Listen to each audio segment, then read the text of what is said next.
Welcome back to the show, everybody. Today we're talking about something a lot of people would rather scroll past: the way this country treats people experiencing homelessness. And I want to say right up front, this is not a light episode, but it's an important one. It's personal for me too, which is part of why we wanted to do this one properly and not just skim the surface. Right. Every single night, thousands of people in this country lie down to sleep not in beds, not on couches, but on concrete sidewalks, under bridges, in makeshift camps that most of us just drive past and pretend we don't see. And somewhere along the way, that became normal. We stopped calling it a crisis and started calling it scenery. I know what some people listening are already thinking. Not all homeless people are innocent. They should just get a job. They did this to themselves. I've heard all of it. We're going to get into all of that today. But Mary, you actually have a story that changed how you see this whole issue. Do you want to start there? I do, because I think it's the only honest way into this conversation. I didn't understand any of this until it happened to me. And I think that's the thing people need to hear. This isn't abstract. It's not something that only happens to those people. It can happen to anyone, fast.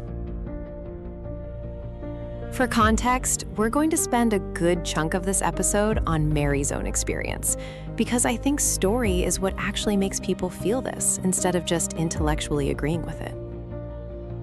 Right, and then we'll move into the bigger systemic picture, the policy side, the camp sweeps, and even a section on who actually tends to be dangerous in our society.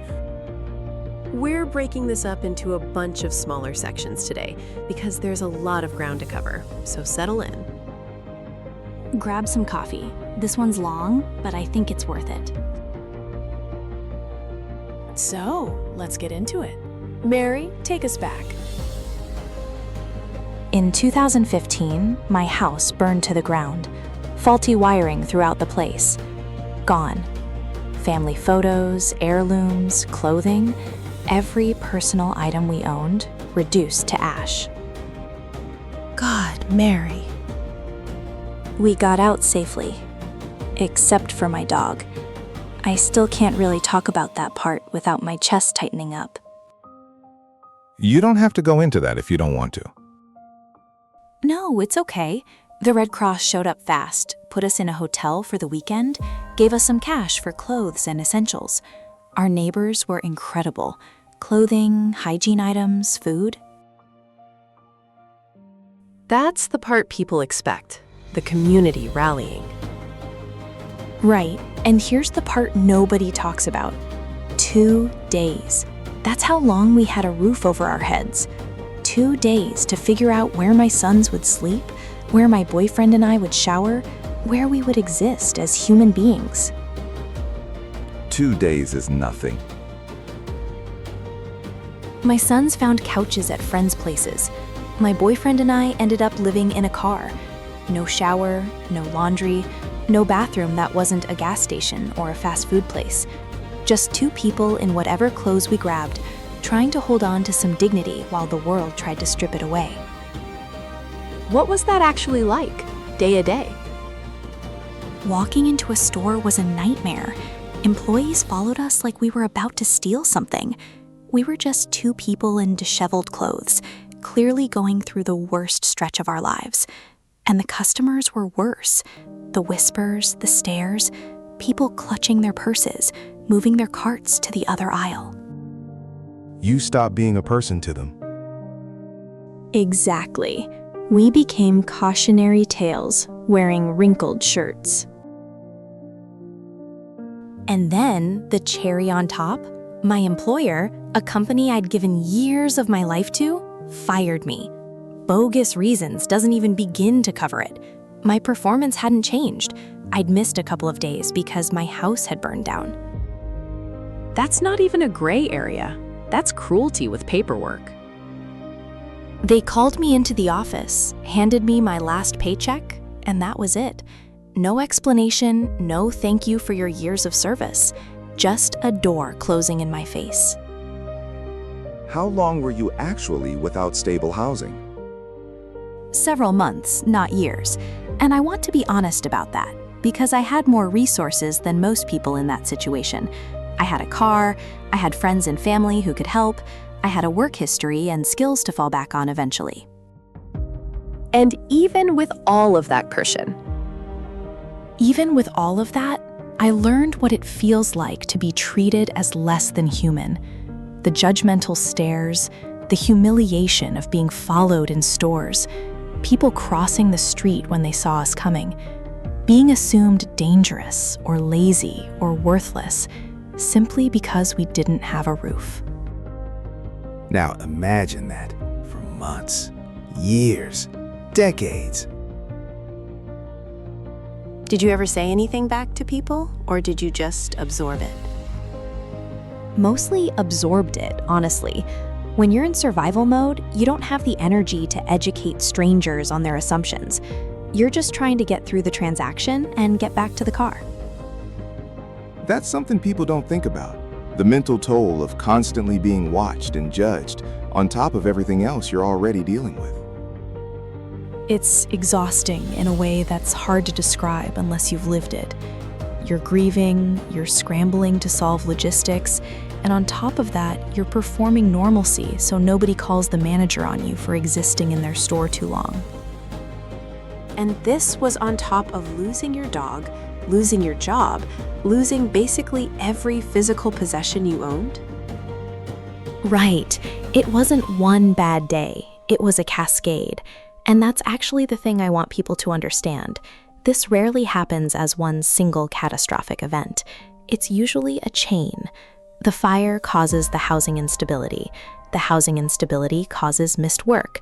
The missed work causes the firing. The firing causes the prolonged instability. Each domino knocks over the next one. That's exactly where you landed emotionally, it sounds like. It is. That experience, the loss, the humiliation, the systemic failure to catch us when we fell, completely changed how I see homeless people. There but for the grace of God. And I learned exactly how cruel this society can be to people who are already down. Let's talk about what that cruelty actually looks like, because I don't think most people who haven't been through it have any idea. Can I say something that's going to make some people uncomfortable? Please. I love animals. I would step in front of a bus for a stray dog. I've bottle-fed kittens, rescued birds. Every animal deserves love, medical care, a safe place to rest. Shelters, foster homes, vets, volunteers. That's how we treat creatures that can't even speak for themselves. Right, and rightly so. But homeless people? Humans with that exact same capacity to feel pain, humiliation, hope? Crickets. Homeless people are treated worse than stray animals. Strays get taken to shelters, given food, medical attention, a shot at adoption. Homeless people get kicked, spit on, arrested repeatedly, cursed at by everyone from a stranger on the sidewalk to the officers who are supposed to protect and serve. I want to back that up with what the people who actually work in this field are saying, because it's not just Mary's opinion. This is consistent across the field. A social worker with 20 years in homeless services put it this way: every time we walk past someone without acknowledging them, we're telling them they don't exist, that their suffering is an inconvenience to our comfortable lives. That's a hard sentence to sit with. There's more. One advocate described it as a moral indictment, a system where being poor is treated as a crime, needing help is treated as weakness, and people get erased from society simply because they lost the lottery of life. I watched people kick homeless individuals like it was a game. I've seen officers harass people simply for existing in a body that didn't have a house attached to it. I've heard things said about homeless people that nobody would ever say about someone with a mailing address. And it's not just individuals being cruel one-on-one. Alex, you were telling me earlier this shows up in policy too. It does. City ordinances that criminalize sleeping in public, quality of life laws that specifically target homeless people, even architecture, benches with armrests down the middle so nobody can lie across them, sprinklers that switch on at night, public spaces designed to push people out rather than shelter them. We're not just ignoring homeless people at that point. We're actively making their lives harder on purpose. It's interesting and pretty telling that we reserve our best instincts for creatures who can't even say thank you, and our worst instincts for people who can look us in the eye and ask for help. That's exactly the contradiction that gets under my skin. A stray dog gets a rescue operation mobilized on its behalf within hours. A person sleeping under an overpass gets a call to the non-emergency police line asking for them to be moved along. And I think part of what's happening is that an animal can't provoke the specific discomfort a suffering adult human can. Looking at a homeless person forces you to reckon with the fact that circumstances, not just character, decide outcomes. It's easier to feel sorry for a dog than to feel implicated by a person. Let's hear from people who've actually lived it, because Alex, you pulled a couple of accounts. I did. A man named Michael, 42, interviewed at a downtown shelter, said he'd been homeless 3 years. In that time, he'd been told to die, told to go to hell, told to get a job, spat on, kicked, had his belongings thrown in dumpsters by police. And he said the worst part isn't even the physical attacks. It's being looked at like you're not even there, like garbage. That line is going to stick with me. There's another one. A man named James, 56, had a good job, a nice apartment, a car. Then his wife got sick. Then she died. Then he lost everything, paying medical bills. 1 month, he was a middle-class homeowner. The next, he was in a tent city.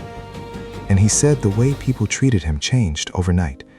He went from being a neighbor to being a problem.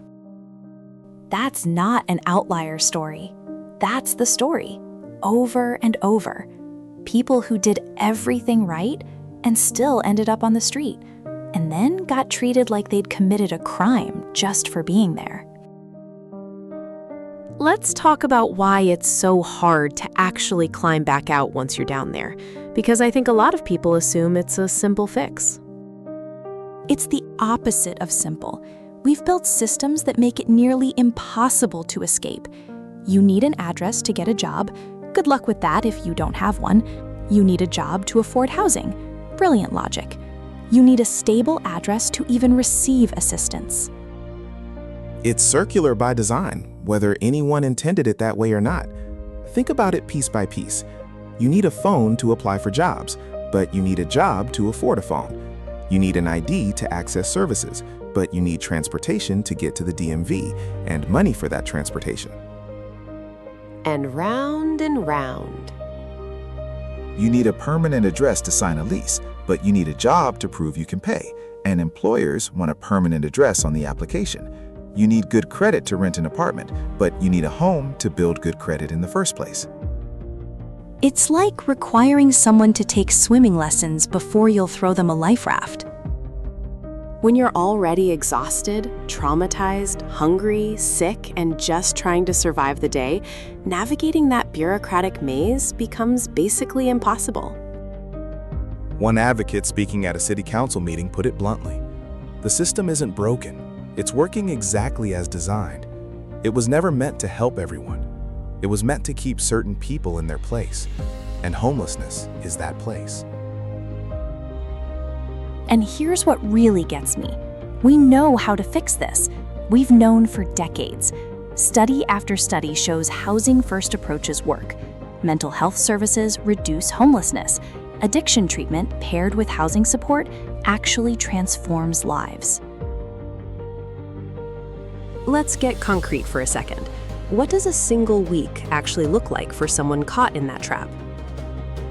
You lose your apartment on a Monday. By Tuesday, you're already trying to figure out where to charge your phone. Because without a charged phone, you can't answer a call back from a job you applied to 3 weeks ago. Wednesday, you're standing in line at a service center that opens at 9, except the line started forming at 6, and by the time you get to the window, they're out of appointment slots for the day. And you've now lost a full day of potential work or job hunting standing in that line. Right.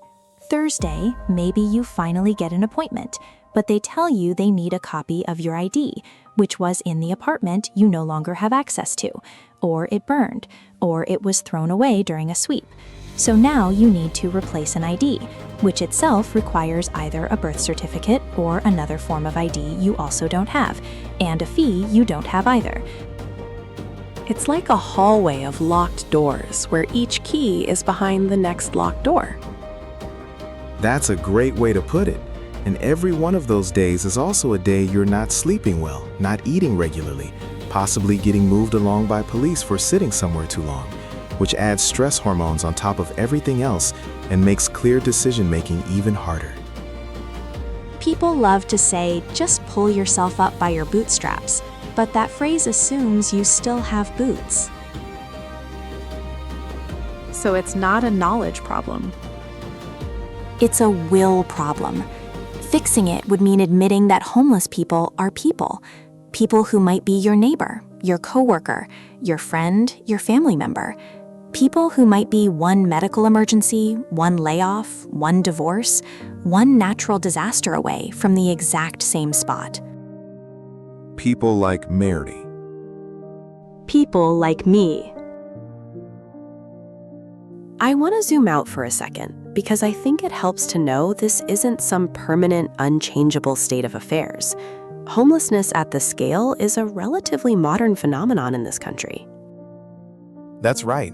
A lot of the deinstitutionalization of mental health care happened without the community-based support systems that were supposed to replace it ever getting fully funded. Combine that with decades of stagnant wages against rising rent and the shrinking of the affordable housing stock, and you get the conditions we're living in now. It wasn't inevitable. It was built, piece by piece, through specific policy choices, underfunded promises, and a slow erosion of the safety net, which also means it can be unbuilt, piece by piece, through different choices. That's actually a hopeful way to frame it, in a weird way. I think it has to be. If this is just an unfixable fact of nature, there's no reason for any of us to try. But it's not. It's a set of decisions, and decisions can be revisited. Alex, you wanted to bring up the money side of this. The hypocrisy angle. Yeah, and I think it's one of the more uncomfortable comparisons, honestly.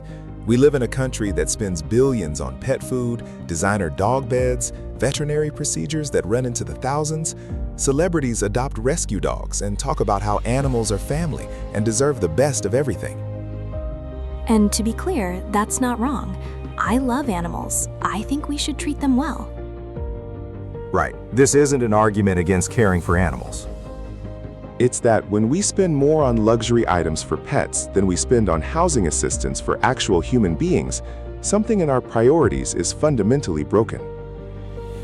We've got empty buildings sitting vacant in the same cities where people are sleeping on the sidewalk outside them. We can bail out banks and corporations with billions of dollars overnight, but somehow can't find sustained funding for affordable housing or mental health services. That's not a resource problem. That's a choice. We are deciding, functionally, that some lives matter less than others. The measure of a society isn't how it treats its richest members, it's how it treats its poorest. And by that measure, we're failing pretty badly right now. Can we talk numbers for a second? Because I think abstract priorities land differently than actual figures. Sure. Just as a scale comparison, Americans spend well over $100 billion a year on their pets combined. Food, grooming, vet care, toys, boarding. That's not a criticism of any individual pet owner. Plenty of that spending is completely reasonable. It's the contrast that stings.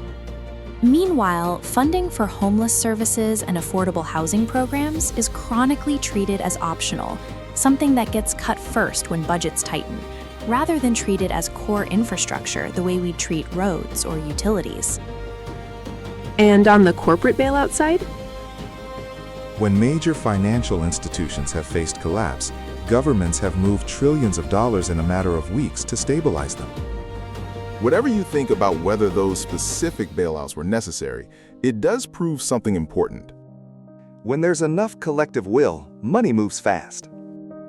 The slowness we see around housing and homelessness isn't because the money doesn't exist. It's because homeless people don't have a lobby. They don't have shareholders. They don't have anyone in the room when the budget gets decided. That's a heavy note to end this segment on, but I think it's the right one. Okay, so we've painted a pretty bleak picture so far. The cruelty is real, the systems are broken, the suffering is immense. But it doesn't have to stay this way. We have the resources. We have the knowledge. We genuinely have the capacity to end chronic homelessness in this country. What we're missing is the will to actually do it. So what can an individual person listening right now actually do? Because fix the system isn't exactly an action item. Fair. So 5 things. First, change how you see homeless people. Actually look at them as what they are. Human beings with stories, families, hopes, dreams, just like you. Make eye contact, nod, say hello. It sounds small, but it can mean everything to someone who's been rendered invisible. Second, educate yourself. Learn the actual root causes. Housing scarcity, wage stagnation, medical debt, mental health stigma, systemic racism. All of it feeds into people ending up on the street. The more you understand, the harder it gets to fall for the simple personal responsibility narrative. Support organizations that actually help. Not just with money, though that matters. Volunteer, advocate, push for policies that address root causes instead of just criminalizing poverty. Housing First initiatives, rapid rehousing programs, mental health services, job training, these programs exist and they work. Fourth, vote. This is fundamentally a policy problem, and policy comes from elected officials. Vote for candidates who prioritize affordable housing, mental health services, addiction treatment, and criminal justice reform. Hold your representatives accountable. When you see someone being cruel to a homeless person, say something. When someone repeats a stereotype near you, challenge it. Silence is complicity here. We have to be willing to be a little uncomfortable if we actually want change. I was one of the lucky ones in all this, honestly. I had resources, I had support, I got out. But every single day, thousands of people don't get out. They stay trapped in a system built to keep them down, facing cruelty from a society that treats them like a problem to be managed instead of a person to be helped. The way we treat homeless people says everything about who we are. It reveals our values, our priorities, our actual capacity for empathy. And right now, what it reveals isn't pretty. This is the wake-up call. We can't unsee it now. We can't go back to walking past without acknowledging the humanity in front of us. And before we move into the next part of the conversation, I do want to say if anyone listening is currently experiencing homelessness or knows someone who is, there is a resource. The National Homelessness Hotline, 1-800-799-4SAFE. That's 1-800-799-4723. You don't have to face this alone. I mentioned Housing First earlier, and I want to actually unpack that, because I think a lot of people hear the phrase and assume it means just handing out free apartments with no accountability. I'll admit that was roughly my assumption too. The actual idea is pretty simple. You give someone stable housing first, without making them prove sobriety or steady employment before they qualify, and then you wrap services around them once they're stable. Mental health care, addiction treatment, job placement, all of it becomes dramatically easier to engage with once someone isn't spending every waking hour just trying to survive the night. It flips the old model on its head. The old model says, get clean, get a job, then maybe you earn housing. Housing First says, get housed, and then everything else becomes solvable. And the results back it up. Cities and counties that have piloted Housing First programs have generally seen people stay housed at high rates, and total public costs actually go down because you're not paying for repeated emergency room visits, ambulance calls, jail stays, and shelter cycling. Wait, it's cheaper than doing nothing? Often, yes. A person cycling through emergency rooms, psychiatric holds, and short jail stays can cost a city far more per year than simply housing them and providing case management. It's not purely charity, it's frequently the fiscally smarter option too, which is part of why it frustrates advocates so much that it isn't scaled up everywhere. It's not a silver bullet, to be clear. It works best paired with actual case management and enough housing stock to place people into. If a city adopts the philosophy but doesn't build or fund enough units, you end up with long wait lists and the same crisis, just with better branding. So the model works. The challenge is scale and funding. Exactly, which loops right back to the will, not knowledge problem Mary raised earlier. We know what works. We haven't chosen to fund it at the scale the problem actually requires. What usually stops a city from scaling it up, in your understanding? Is it purely money, or is it also politics? Both, honestly. Money is part of it. Building or acquiring enough units is expensive and slow. But a huge part of it is also local opposition. Plenty of Housing First proposals get killed or shrunk at the zoning stage because nearby residents show up to city council meetings and object to supportive housing being built in their neighborhood. The not in my backyard instinct again. People will say they support solving homelessness in the abstract right up until the solution is proposed 2 blocks from their house. So even well-designed policy runs into the exact same wall of public perception we've been talking about this whole episode. Right, which is really the through line of this entire conversation. The policy failures and the individual cruelty aren't separate problems. They're the same problem showing up at different scales. Let's shift into something more specific. Homeless encampments and what happens to them. This is the part that genuinely makes my blood boil, so bear with me. When people lose everything, you'd think the response would be to help them. Instead, a lot of cities make it their mission to make survival as hard as possible. I keep thinking about this every time I see one of those 24-hour notices stapled to a pole, telling human beings they have less than 3 days to pack up everything they own and vanish. Let's start with what these camps actually are, because I don't think people understand the function they serve.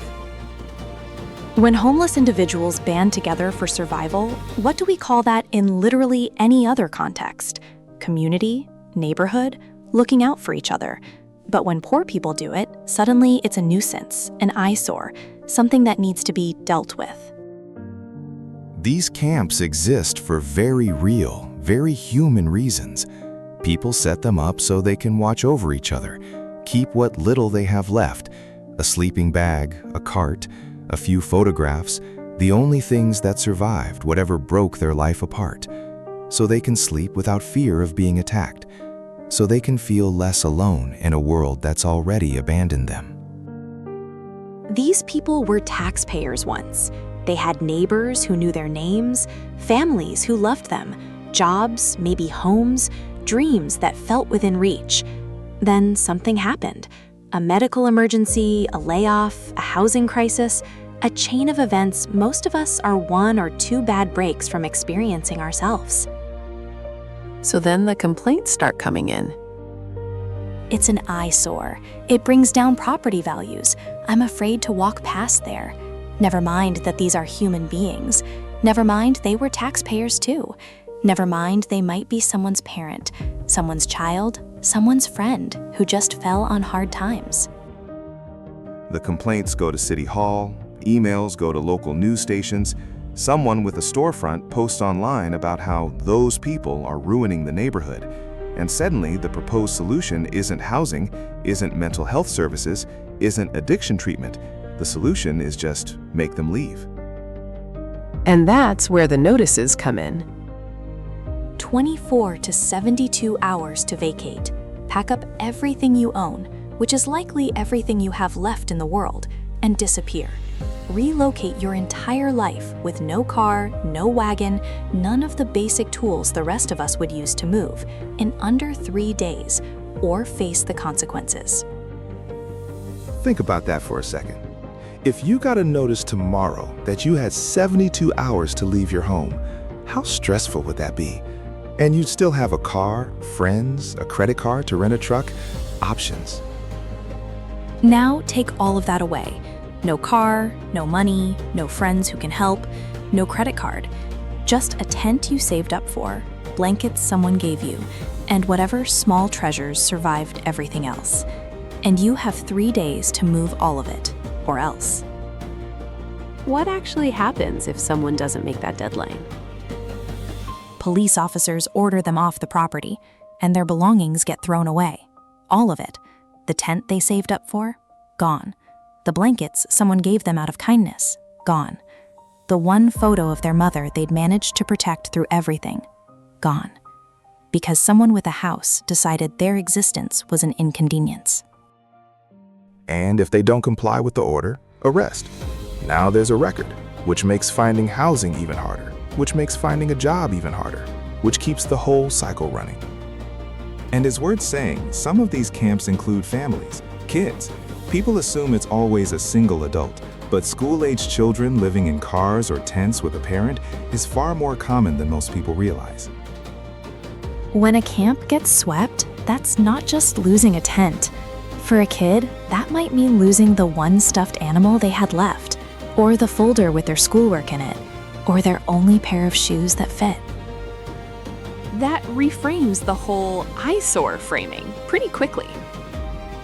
It should, because when city officials describe a sweep as cleaning up an area, what they're actually describing, in a lot of cases, is destroying a family's remaining possessions and scattering them further from any stability, not closer to it. It's genuinely sickening when you lay it out like that. It is.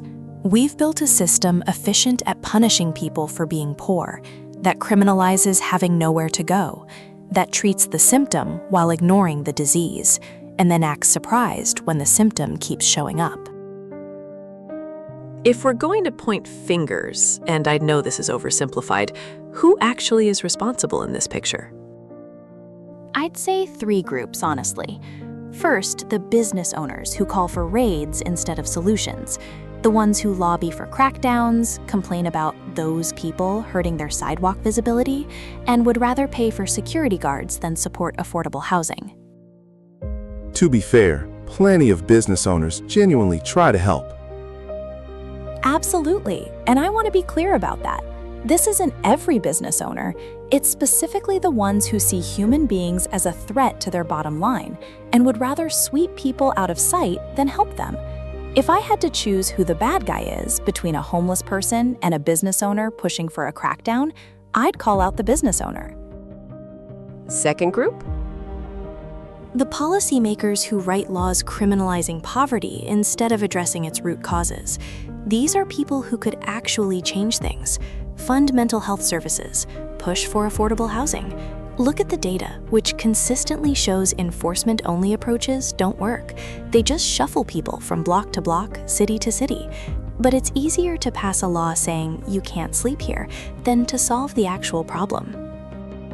The citizens who walk past suffering people and feel nothing but contempt. The ones who cross the street to avoid eye contact. The ones posting online about homeless people ruining the neighborhood without ever wondering how those people got there or what it would take to help. I'd actually add a fourth, less obvious group to that list, and it's media and language. The way news coverage and even casual conversation talks about homelessness shapes all of this. Phrases like the homeless instead of people experiencing homelessness turn a circumstance into an identity. Coverage that leads with crime statistics instead of housing statistics trains people to associate a person's housing status with danger. Language really does the groundwork for policy. If the public already thinks of a group as a nuisance rather than as neighbors, it's a lot easier to pass the ordinance. easier to approve the sweep, easier to look away from the notice stapled to the pole. What right does anyone have to treat another person with hate when they've never walked a mile in those worn-out shoes? That's exactly it, especially when they have zero understanding of what it feels like to lose everything. Not just the house, your sense of safety, your dignity, your belief that the world is fundamentally fair. Mary, you've mentioned your dad a couple times off air. I think this is the moment to bring that in. Yeah, my parents raised me believing nobody is better than anybody else, and nobody has the right to be cruel just because of how someone lives. My dad was a police officer for most of my life. He was compassionate, he showed empathy when it was needed, he was a protector when it was needed. He valued honesty, fairness, respect, loyalty. That's not always the reputation policing has in this conversation. No, and that's exactly why I bring him up. I watched him treat everyone with dignity, rich or poor, housed or unhoused, struggling or succeeding. He understood something a lot of people seem to have forgotten. Everyone is fighting their own battle. You never actually know what someone is going through. And then the fire happened. Then the job loss happened. Then I learned what it felt like to be looked at like vermin simply for existing in a state of vulnerability. I learned the world doesn't see you as a person who experienced a tragedy. It sees you as a problem to be solved, an inconvenience to be moved, an eyesore to be cleaned up. Okay, I want to push on one of the excuses people give for all of this, which is safety. The idea that homeless people are inherently dangerous and that camp sweeps and aggressive policing keep everyone else safe. I feel like that's the justification that comes up constantly. It is, and it doesn't hold up if you actually look at where danger has historically come from in this country. I want to walk through 4 well-documented cases. Not to be morbid, but because the pattern is genuinely revealing. Go for it. Start with Ted Bundy. Working class, unstable family background, raised by a single mother at a home for unwed mothers. But by the early 70s, he was a psychology honor student, well regarded by his professors, working at a Seattle crisis hotline, where a colleague described him as kind, solicitous, empathetic. He was even appointed to a Seattle Crime Prevention Advisory Committee by the governor. The Crime Prevention Committee, that's almost too on the nose. It gets darker. John Wayne Gacy ran a successful construction business, was deeply embedded in civic life. Church, Democratic precinct captain, elaborate block parties, respected and admired by neighbors and even police officers. Member of the local Moose Club, appointed director of a major community parade, photographed with the First Lady. When police staked out his house, he invited the surveilling officers inside to warm up and bought them beer. That level of trust is almost unbelievable in hindsight. Third, Dennis Rader, the BTK killer. Steady municipal job, widely seen in his community as normal, polite, well-mannered. He was a Cub Scout leader and elected president of his church council. When he was finally arrested, his own neighbors and fellow church members were stunned. They could not believe the man they knew was the person who terrorized the area for decades. And the fourth. Bernie Madoff, a different category entirely, financial crime rather than violence, but the same underlying pattern. Working class roots in Queens, worked his way up to chairman of the NASDAQ stock exchange. He cultivated so much exclusivity that investors sometimes had to beg to work with him. His clients ranged from friends and family to retirees, charities, pension funds, banks, celebrities. His regulators trusted him so completely that when a longtime acquaintance was asked afterwards, "Could you tell he was a crook?" the answer was simply, "No, of course not." So the pattern across all 4. None of them fit the obvious outsider stereotype. Each one built, deliberately or otherwise, a public identity based on competence, charm, civic involvement, professional respectability. That's precisely what let them stay undetected for so long. The trust they exploited wasn't superficial. It was earned through real community and institutional standing. Social class wasn't the predictor of danger. The gap between private behavior and a carefully maintained public image was. So the next time somebody says we need to clean up the streets because homeless people are dangerous, remember that Ted Bundy was trusted around victims, that Gacy invited police in for beer, that BTK led a church council, that Madoff manned the NASDAQ. Danger doesn't live on the street specifically. It doesn't wear a sign. It doesn't announce itself through poverty or worn-out clothes. It lives everywhere. And making life harder for homeless people doesn't actually make anyone safer. before we move on, let's do a quick round. I'll throw out one of the common lines people say, and you two respond. Let's do it. They should just get a job. Sure, if you can list a permanent address you don't have, own clothes that are clean and presentable, have a phone for callbacks, and pass a background check that might flag an arrest for simply sleeping outside. It's not that people won't work. It's that the on-ramp to employment assumes a level of stability most homeless people don't have. They chose this life. Nobody chooses to sleep on concrete in the rain. What people are often choosing, when they have any choice at all, is a camp with people they trust over a shelter bed with rules that separate them from a partner, a pet, or their belongings. That's not the same as choosing homelessness. There are shelters, they just don't want to use them. In a lot of cities, there simply aren't enough beds for the number of people who need them on any given night.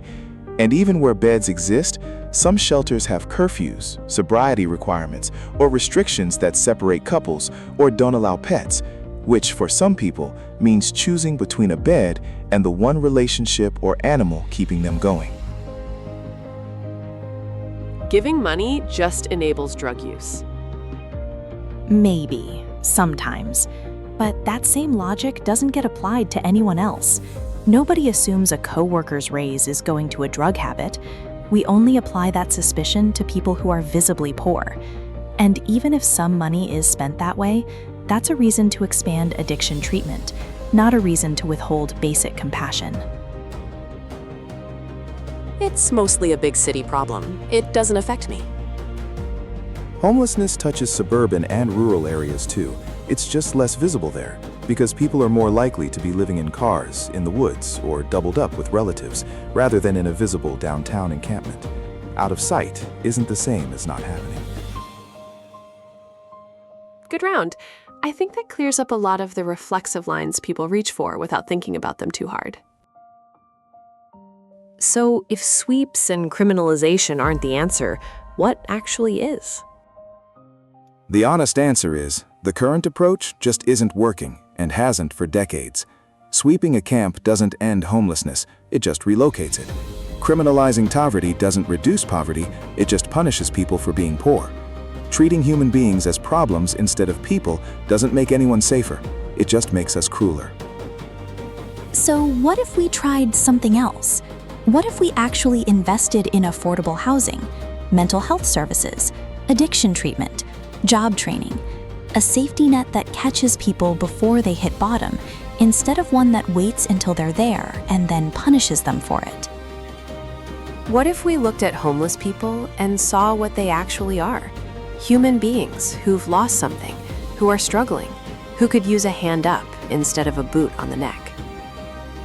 I'm not saying it's easy. I'm not saying there aren't complicated issues layered into this. I'm not saying you fix it with a podcast episode. But what we're doing right now clearly isn't working. And treating people with dignity isn't just the moral choice, it's the practical one. When people get back on their feet, they become contributing members of society again. They pay taxes, they work, they give back. They become neighbors again, instead of problems to manage. That's what my dad taught me. Compassion, empathy. Treat everyone with respect, regardless of where they happen to be in life right now. They're not eyesores, they're not nuisances, they're not problems. They're people, and they deserve better than what we've been giving them. Okay, I want to issue an actual challenge to everyone listening right now. And before you tune out thinking this doesn't apply to you, stick with us for a second. I already know most people won't take this one because it requires doing something uncomfortable instead of just feeling self-righteous about an episode you listen to. That's not a judgment, it's just honest. What's the challenge? Try being homeless for a week. No money, 2 changes of clothing, a tarp or a cheap tent. No car, no wagon, no shopping cart to move your life around in. Entirely on your own. No friends to crash with, no family to fall back on. Just you and the street. Go ahead, try it. Too much for you? That's what I figured. Most people won't do it. And that's kind of the point. I don't think Mary's trying to shame anyone here. I'm really not. I'm trying to wake people up. Because most of us walk past homeless people every single day without actually seeing them. We see the outstretched hand, the cardboard sign, the ragged clothes, and we look away fast. Because eye contact might obligate us to do something, or say something, or feel something. We've perfected the sideways glance. The quick head turn, the intentional distraction. We're so good at it, we've convinced ourselves we're not ignoring anyone. We're just busy, we've got places to be. But what we're actually doing is failing each other. Every day, in every city, we fail to see the humanity in people who've been stripped of everything except their own existence. Okay, so the week-long challenge is a lot to ask. What's the version people can actually do? Here's the easier one. Buy lunch for a homeless person and sit with them while you eat. Actually talk to them, ask their name, find out their story before you've already decided what it is. Look them in the eye and recognize this is a human being. Flawed, certainly. Struggling, absolutely. But human. I guarantee you'll learn something from that. I guarantee it'll be uncomfortable too. And I already know the objection. What if they just spend the money on drugs or alcohol? Maybe some will. Is that worth walking past someone in need because you're afraid of what they might do with a sandwich, or a few dollars, or a few minutes of your time? We've been conditioned to see homeless people through a very specific lens. Lazy, addicts, made bad choices, deserve what happened to them. And sure, that might describe some individuals, but the same could be said about literally anyone. Every one of us has made mistakes we're not proud of. The only real difference between you and the person sleeping in that doorway is luck. Plain and simple. I actually did a version of that easier challenge a while back, before we planned this episode, funny enough. I sat down with a guy outside a coffee shop, bought him a sandwich, and just asked how his day was going. What happened? He talked for 20 minutes. Turned out he'd been a long-haul truck driver for almost 15 years before a back injury took him off the road, and he lost his apartment within 4 months of losing that income. He knew more about diesel engines than I'll ever know about anything. That's exactly the kind of story that gets erased the second someone just sees homeless guy outside a coffee shop instead of an actual person with an actual history. It reframed the whole rest of my week, honestly. I kept noticing people I would have normally tuned out.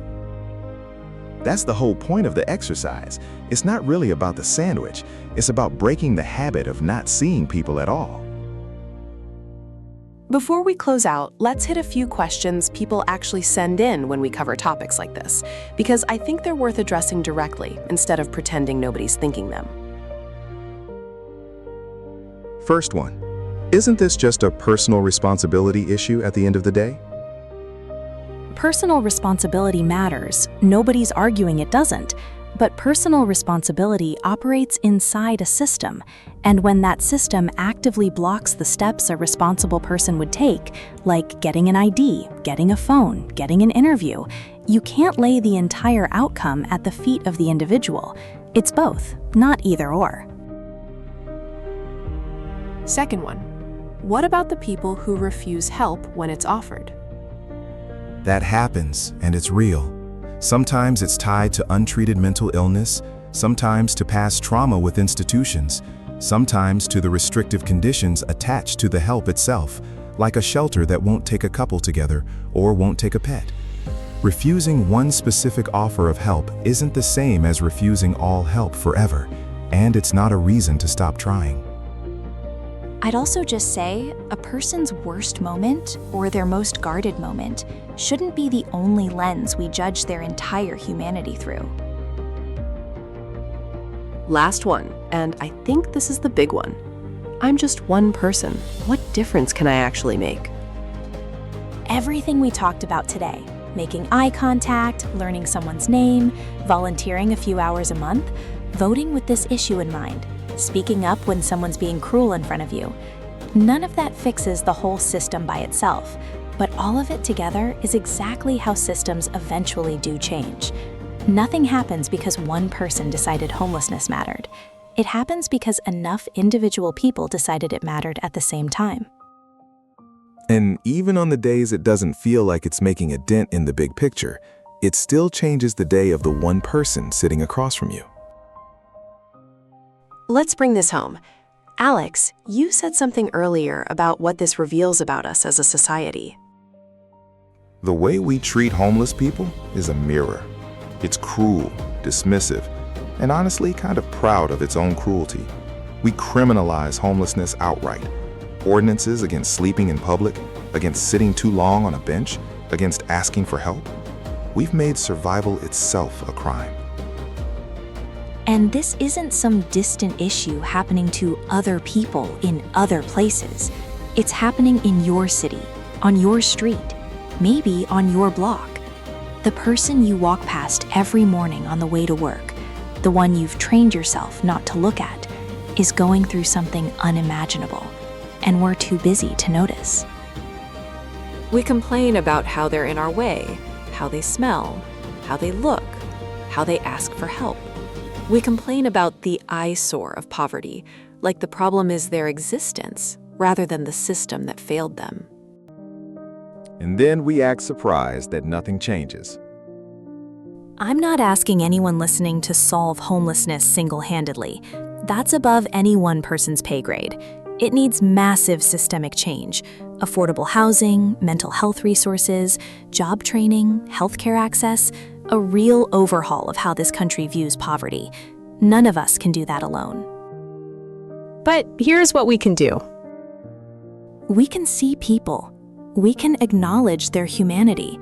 We can look at a homeless person and see a human being going through something unimaginable, instead of a cautionary tale or an inconvenience.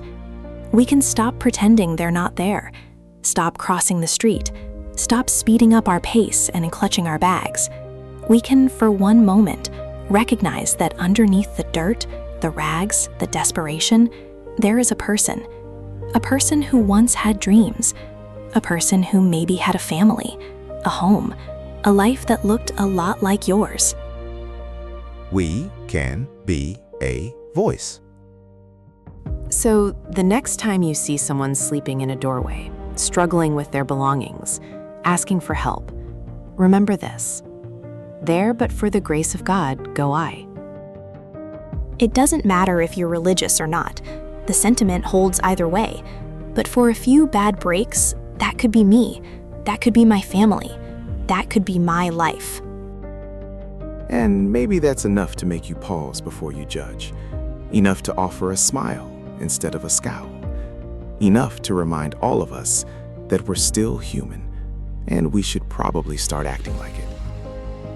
The homeless deserve better, and honestly, so do we, for letting this happen in the first place.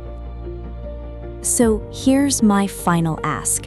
The next time you see someone experiencing homelessness, don't look away. Don't hurry past. Don't pretend you didn't see them. Do something small. Buy a bottle of water. Say hello. Ask their name. Look them in the eye and let them know, I see you. You're human. You matter. It might feel awkward. It might feel uncomfortable. That's okay. Discomfort is where growth happens. And you'll probably learn that person isn't so different from you after all. that a little human connection goes a long way, that you're still capable of compassion, even in a world that constantly tells you not to bother. You'll learn there's still hope for us yet.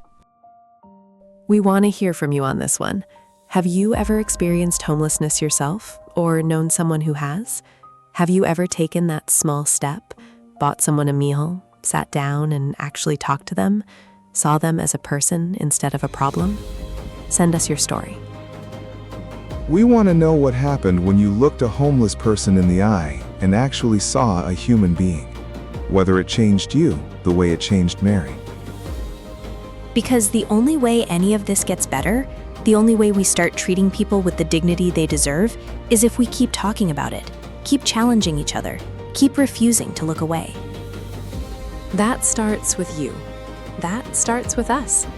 That starts with all of us deciding we're done being cruel, done being dismissive, done pretending people don't exist just because it's easier than acknowledging their humanity. It's time to see each other. It's time to do better.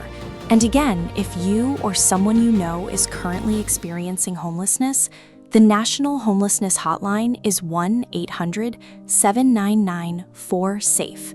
That's 1-800-799-4723. You don't have to face this alone. One last thing before we close. If you take nothing else from this episode, take this. The gap between you and the person on the street corner is almost never character. It's circumstance. A diagnosis, a layoff, a fire, a death in the family, a single bad month that snowballs. And systems that are supposed to catch people often do the opposite. They punish people for falling. Which is exactly why individual compassion matters, even while we're pushing for the bigger systemic fixes. You don't have to choose between voting for better policy and saying hello to the person on the corner. Do both. Thanks for listening, everybody. We'll see you next time.